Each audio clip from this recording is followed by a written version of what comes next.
Welcome back, brothers and sisters. I am Braden. This is Langley Outdoors, the place where we not only talk about what's going on in the gun world, but also how we're going to fix it together.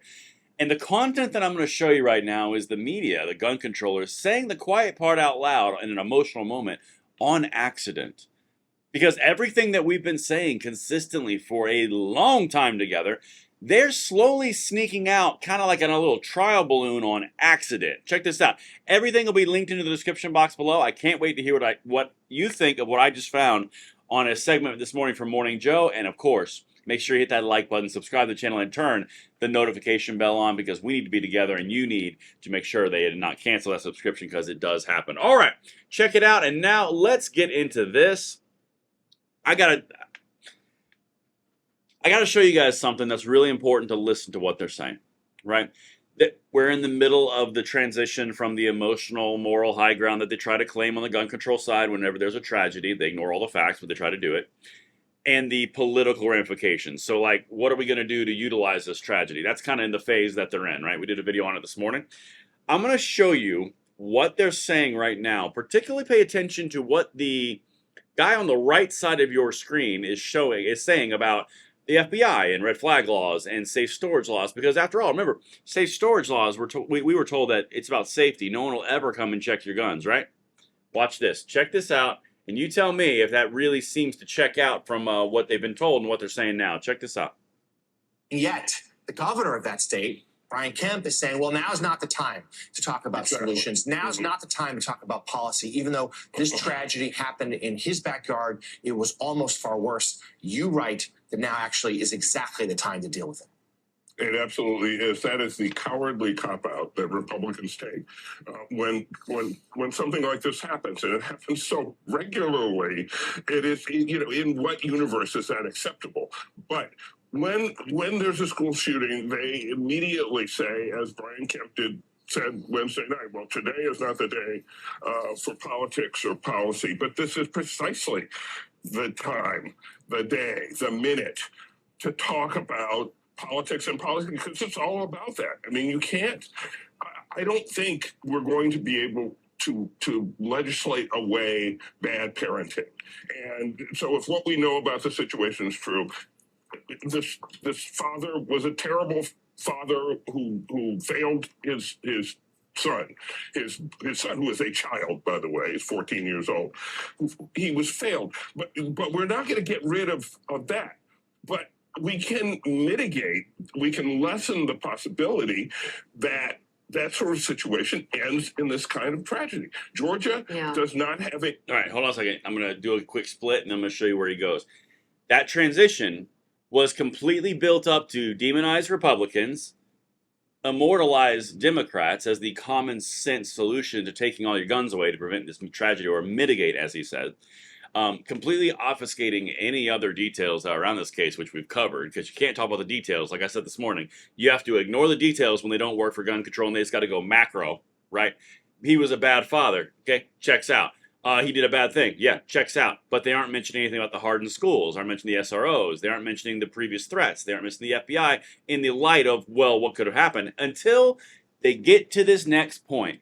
And this next point is where they say the quiet part real loud, real fast. Check this out. Again, keep in mind where he's been and what he's about to say. He introduced the FBI. Check this out. Safe storage law. So those officers who interviewed the family last year were not able to require that those guns be properly stored under lock and key. Georgia does not have a red flag law. So those officers, again, could not go to a court and say, can we have a court order to temporarily confiscate these weapons because this is a potentially dangerous situation. Those are, I think, baby steps that could be taken that would make us safer. Baby steps. All right, so here's the thing that I want you to really drive home around, okay? What is the one thing that, as they've been floating Ethan's law and safe storage laws consistently over the past year and a half, the rebuttal to people like me has always been, they're never going to have a panel or police or a group that's going to go around and check that your guns are under lock and key and safe storage. It's just a safe storage law. There's not going to be any enforcement arm or policy. It's just good common sense safety to keep everyone safe. What did that guy just say? He said the police were in the home and they could not mandate that everything be put under lock and key, which indicates a police force that's going to come to your home and check if something is under lock and key. Oh my God. But don't worry, guys, you're being conspiratorial when you say they're going to do it until there's an emotional impetus for them to say it, and then they say it out loud. Not to mention the national red flag laws, which are a whole big bottle of hell no from a standpoint of due process, from the standpoint of the Second Amendment and many other amendments and other due process issues.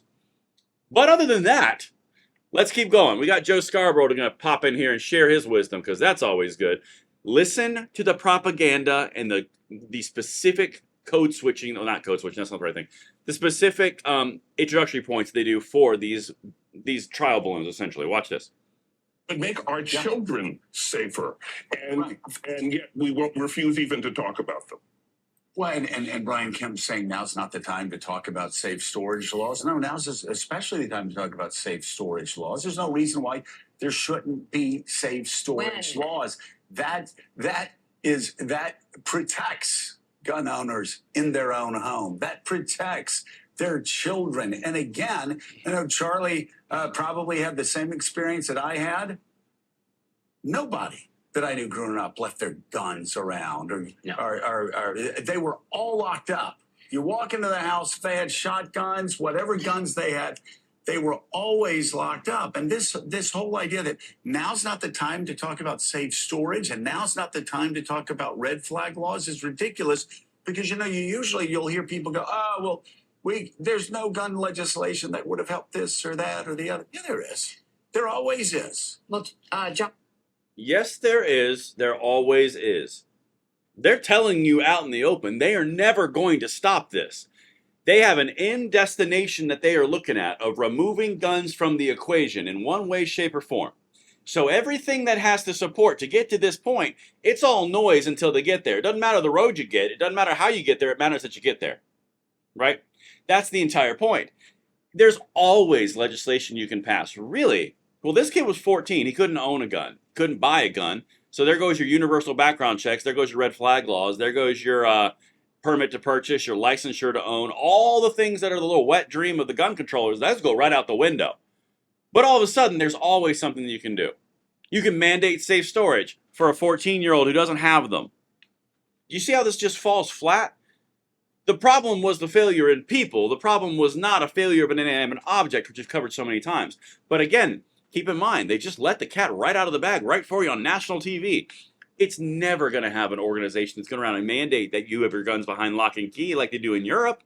It's just they need to have somebody like the FBI that could have done this in this case.